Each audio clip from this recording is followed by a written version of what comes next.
reunidos hoy aquí para hablar de una problemática tan importante, ¿no es cierto?, y que nos preocupa al mundo entero, porque esto es una cuestión mundial, y también a nuestro país, que va avanzando, en donde esta problemática va avanzando fuertemente, y que nos interesa especialmente porque creo que nuestro país, Argentina, ocupa un lugar estratégico en relación al tránsito y al tráfico de estupefacientes,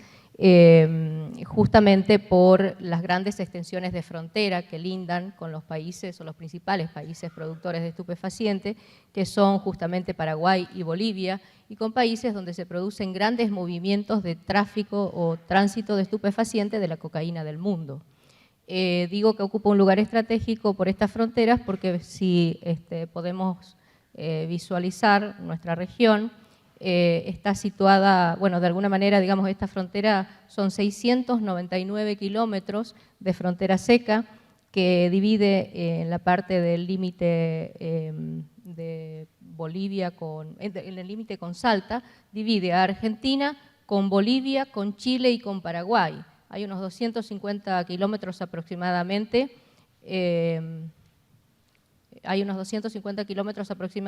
en el límite de Salta, que lo dividen con Chile, hay otros 200 y pico de kilómetros con Bolivia y unos 60 kilómetros, un poco más aproximadamente, que nos dividen con Paraguay. Esto ya nos puede mostrar de alguna manera el panorama en el que nos encontramos en relación a Bolivia y a Paraguay, ¿no?, en los límites salteños. También en la zona del NEA, en Formosa, que es lo que estoy mostrando en este momento, que linda al este y norte, al oeste y norte con Paraguay y al este con Salta, hay otras 377 kilómetros de frontera seca que se forman en el límite demarcatorio del río Pilcomayo y que dividen justamente a Argentina de Paraguay. Paraguay, a su vez, la República del Paraguay está catalogada como uno de los principales escenarios del tránsito de cocaína en grandes escalas, desde los países productores, Colombia, Perú y Bolivia, con destino final a la República del Paraguay, a Chile y a la Argentina, por supuesto, y a los países europeos. El punto neurálgico de esta actividad se presenta en la extensa y despoblada región del Chaco paraguayo, donde existen movimientos de cocaína especialmente, grandes movimientos de cocaína, y desde allí se produce el tránsito, como les venía diciendo antes, a través de nuestras rutas, justamente también facilitado de alguna manera por la falta de control de una ley del espacio aéreo, porque los restantes países como Brasil, Perú, Colombia, Venezuela, sí tienen leyes de control del espacio aéreo. La modalidad detectada en el ingreso de marihuana y cocaína a nuestro territorio es por vía terrestre, vía fluvial y vía marítima. Yo les voy a ir mostrando igual las rutas, cómo se encuentran, y tengamos en cuenta también que esto que estoy mostrando en este momento es que allí se produce las grandes plantaciones de coca, digamos, ¿no?, en la parte del mapa se muestran, y las rutas por donde vienen en la región NOA, que cruza Salta y va llegando hacia la zona central del país, ¿no? Les decía a su vez que la modalidad que utilizan para transportar la droga es por vía terrestre, de las distintas formas que se les puede ocurrir, ¿no? Puede ser simplemente en los baúles de los vehículos o en la parte de atrás. Bueno, no está funcionando mi power, discúlpenme. En los baúles de los vehículos o en la parte de los asientos, a simple vista, con la esperanza de burlar seguramente los controles o aprovechando de la connivencia o de la participación que puede haber con las fuerzas de seguridad que se encuentran en los puestos camineros. También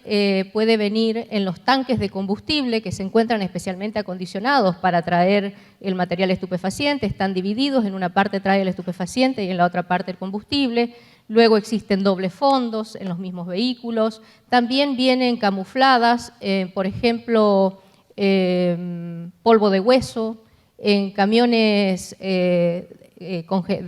son heladeras, que no me acuerdo el nombre, para traer la carne. allí adentro traen también el material estupefaciente, también ocultos bajo cargamentos de carbón, bajo cargamentos de leña, de zapallo, de cualquier tipo de elementos que puedan ser una gran carga y que por supuesto no va a llevar al control caminero, que generalmente son 1 o 2, a poder controlar estos elementos ilícitos que están escondidos por debajo, porque habría que bajar toda la carga. Por lo tanto, estas son las modalidades en general en el tránsito terrestre, y luego también las pequeñas cantidades de 4 kilos hacia abajo, a veces un poco más, son traídas por personas que las traen en mochilas, o también a las denominadas mulas, que las traen ingeridas en su cuerpo, con todo el riesgo que esto significa, o a veces mediante el sistema de encomienda, que tienen destinatarios y origen y un remisor desconocido, remitente desconocido, y a veces van acompañados por personas de muy bajo nivel social, que acompañan estas encomiendas a este lugar de destino, con la mala suerte de esta pobre gente que muchas veces llevan los tickets de las encomiendas en sus zapatos, en la media, en el bolsillo, y entonces puede ser descubierto. Obviamente nosotros descubrimos siempre a las personas de escasos recursos, que son las que seguramente por necesidad hacen este tipo de trabajo, y no llegamos a quienes son realmente los remitentes o los beneficiarios de este cargamento. Luego también por vía fluvial tenemos que el movimiento o el transporte que se realiza en pequeñas embarcaciones por el río Pilcomayo, por el río Paraguay, y que son traídos hasta la costa argentina, por lo menos en la zona de Formosa, se los trae hasta allí, se los baja en una frontera que es muy porosa, y a partir de ahí se los almacena en algunos galpones, o pueden ser en casas particulares, en barrios donde prácticamente las fuerzas de seguridad no entran, y desde allí, a su vez, hacen las conexiones con Córdoba, con Santiago del Estero, con Buenos Aires, y si son grandes cargamentos, ya los camiones las cargan allí en la zona de Formosa o Clorinda para trasladarlos a veces a Chile o también al centro, digamos, hacia Buenos Aires, ¿no? Esto se realiza así para no ser detectados por la aduana. Por lo tanto, el camión pasa tranquilamente y luego son cargados en esta zona.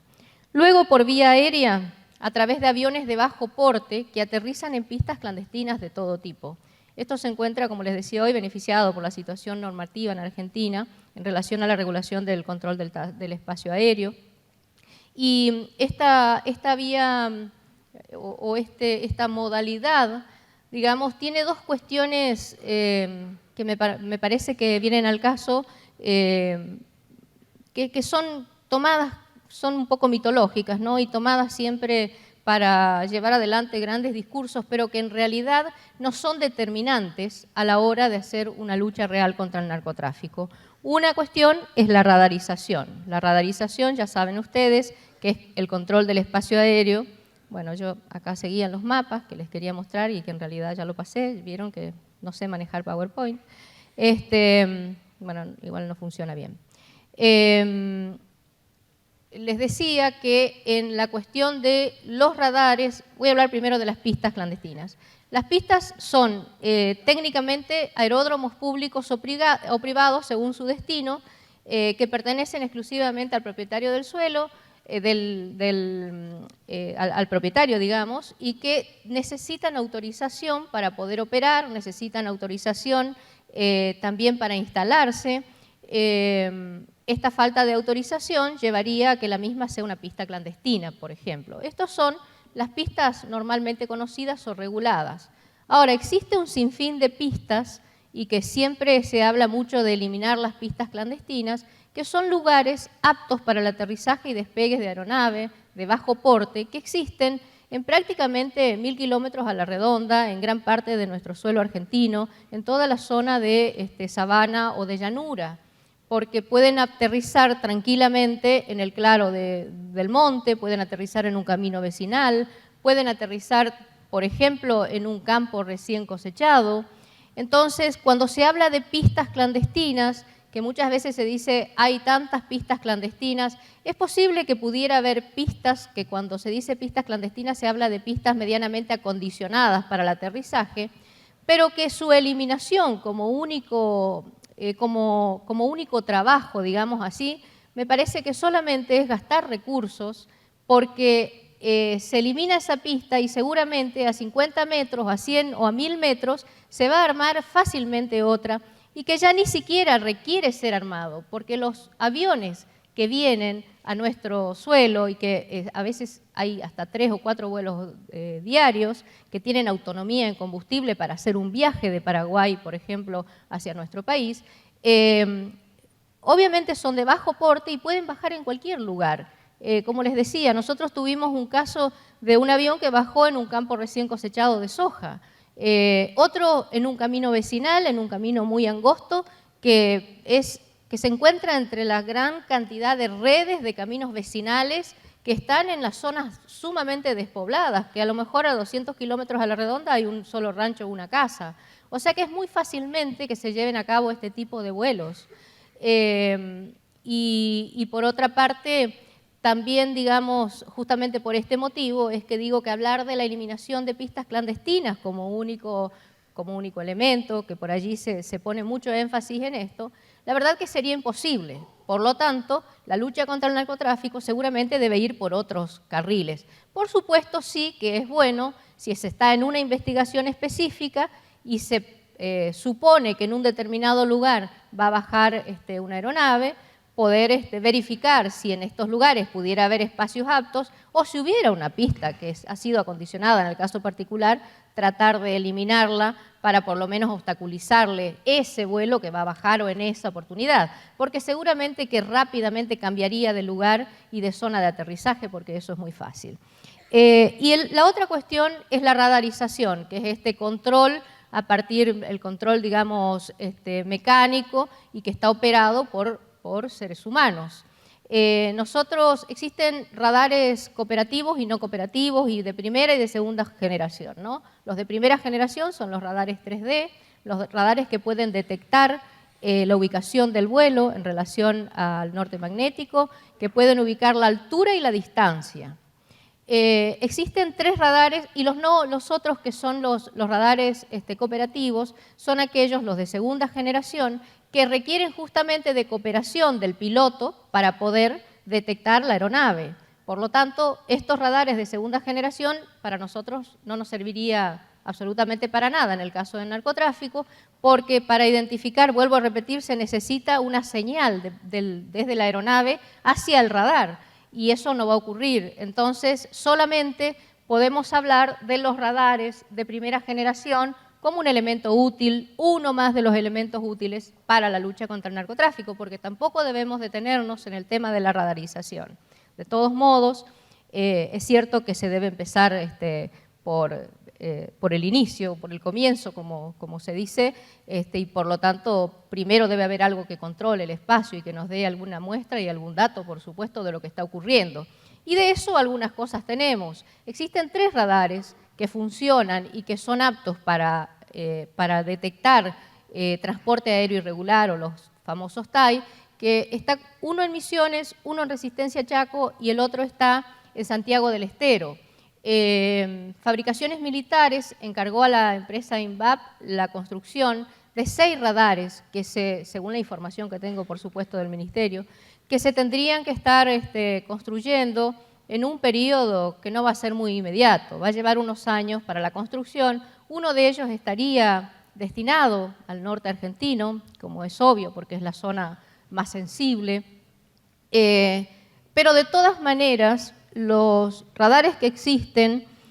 no trabajan, si bien están encendidos las 24 horas, requieren ser operados por personal técnico capacitado. La radarización es importante, es muy importante, pero no es lo único que necesitamos. Hay un montón de cuestiones que hay que enfatizar para poder llevar adelante una lucha real contra el narcotráfico.